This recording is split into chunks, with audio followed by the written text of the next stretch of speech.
Okay guys, we're going to do another wee fly today for the collection. Booby nymph. Now this is an example of one type of booby nymph. There's so many variants, it's unbelievable. Now this is what I would call a hothead cat. There's umpteen variants that can come in all sorts of shapes and forms. Now this is tied with the marabou wing and tail, some tinsel and a fritz type body, and then the eyes, the foam eyes, the all crucial foam eyes. Other styles can be like this. So it's the same marabou, wing and tail, some tinsel, but this one's got a tinsel body as well. Okay, and the different coloured eyes. Another one, kind of darker one here. Now again, this has got the marabou tail, some twinkle through the tail, but this is ribbed with this is palmered with a big cock hackle down the body. Some tinsel, some sparkle dubbing, different coloured eyes. Now, this was the original booby nymph, tied by a guy called Gordon Fraser back in the 80s, and he used it as a bloodworm pattern. Now, I've used foam here, but what he used was 2 polystyrene balls inside a bit of tights, women's tights, to create the floating nymph. And he fished that in a fast sinking line off a dam, and he just let it slide up and down the dam. So this is it. It's as simple as that. Seals fur body and some hackle points for the tail. Now, over 40 years, say, we've progressed from something like that to something to that. They are completely different. This is a nymph, this is an out and out lure. Okay, so what I'm going to do today is a wee slight variant on the sort of normal way of tying a booby, but I thought I would do that. So it's this one here. Hooking device, this time I've used a Kamasan B175 size 10. You can use any size of hook you like, but a good strong typical wet fly hook. Thread, I'm going to use black and 6/0. So what I like to do is start a wee bit further down for the eye than normal. Leave yourself a clear space as an indicator to put the foam on, because you don't want to go too near the eye. So take the thread down to the end, just before it turns the bend, cut off your waist. Get yourself some black marabou, okay? Get yourself a bunch, rip that off, gather it all together. Now what you're left with is all these wee curly tails. Get rid of them, just cut them straight into your basket, into the waste basket. Clean it up. Now, that's still quite bulky, so what you want to do is you want to pick away the flue with your nail. Just strip that away, you can see the flue coming off. Just lose that. Keep doing that, and you'll thin that right down. You're just left with the quills. So on the top, tie that in. Just bind that down. Okay. Now you can change the colour of these tails, any colour you want. White, pink, green, yellow, you choose. Now I like to just even the marabou up. You can see its bits are longer than others now. Never ever cut it, just take it to where you want and rip it with your nail, and that just neatens it up a wee bit. Now, tinsel, some kind of flash, whatever you fancy. You don't have to put flash in. Sometimes you're better with a wee drab fly, other times you want a bit of tinsel. So basically all I've got here is a bit of, this is crinkle mirror flash in red, comes in all sorts of multitude of colours. I just fold it over a couple of times, that gives me about 4 strands, and I'm just going to tie that on the top, binding that down.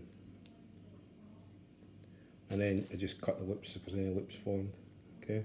Now you can neaten them up, you can cut them in length, do what you want. Okay. You can add more tinsel, it's entirely up to you. Now normally you would create a body here, so you can maybe use some fritz, some wool, some tinsel, whatever you want. Seals fur, doesn't matter. But what I'm going to use, I like to use up these bits of daft hackle that you get off the top of a cock cape. These big feathers are worth nothing, they're useless for anything else. But I like to use them. So what I do is I get one and strip all the rubbish off the bottom. Okay, now take your thread up just before the eye, tie in the hackle, with a good side facing you, okay? Cut away the stem. Now you can put a rib in this. I just use the thread. So I take it back down the body, back down to the end, and then carefully this hackle's going to snap. So I'm going to take this back up, tie this back in, and back down. Okay, so tie your hackle in and wind it. Now it looks all scraggly, it doesn't matter. So good few turns of that, palmer it in the body, and then catch it in and wind your thread back up through. And that acts as a rib, and that will protect the hackle. Cut that away, the extra. And it's a bit scraggly. All you do is gather the feathers, the fibres, and pull them back. Now you could use a contrasting hackle for this. You could maybe use a white, you could maybe use a green, you could use whatever you fancy. So just pull that back, nice and neat. Put a wee turn, a thread there, just to hold it. You see that creates a nice fuzzy body. Now you could put another bit of marabou in there for the wing.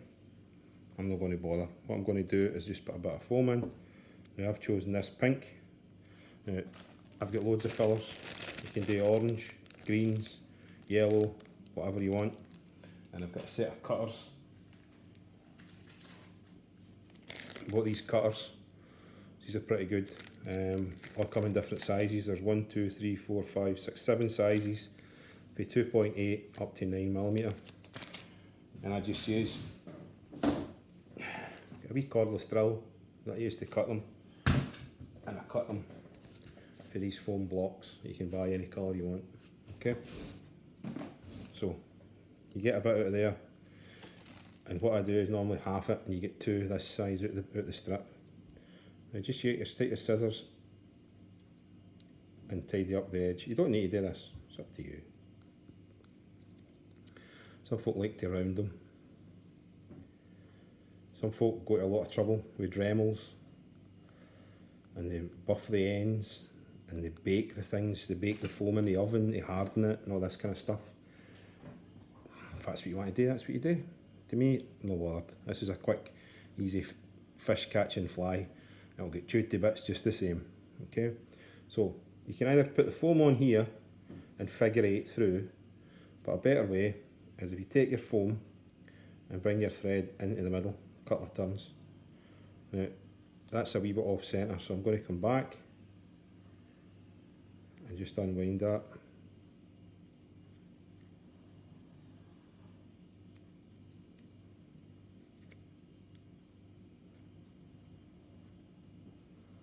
Just unwind that and get it back in the centre.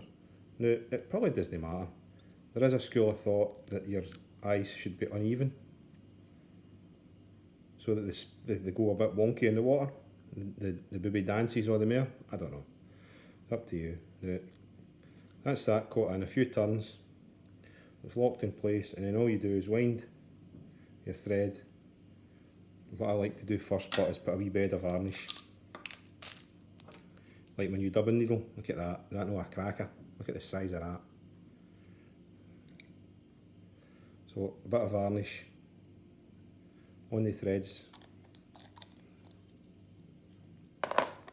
just gives it a bit of strength. Now wind your booby eyes until they're on the top,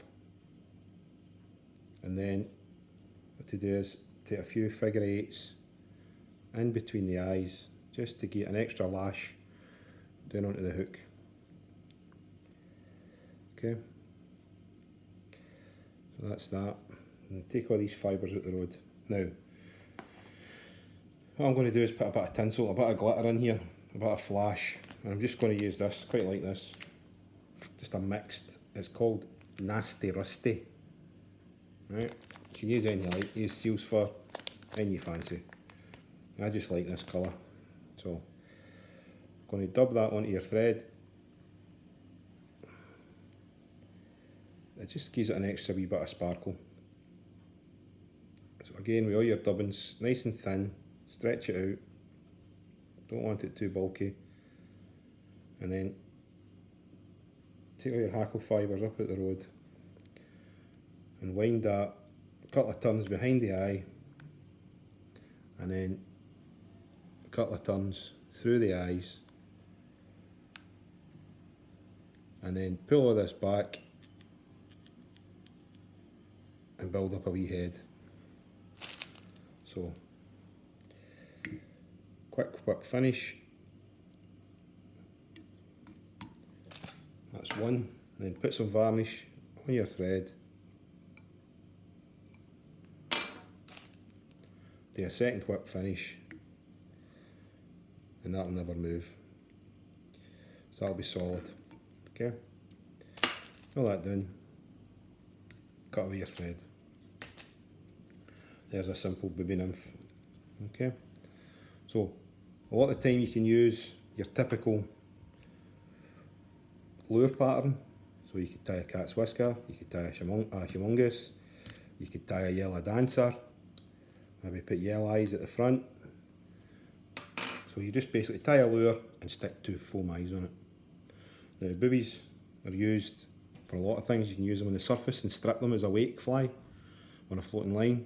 You can fish them on any of the sinkers in the washing line technique. So you put the booby on the point and you maybe have something like this, 2 Dial backs on the droppers, the crunchers,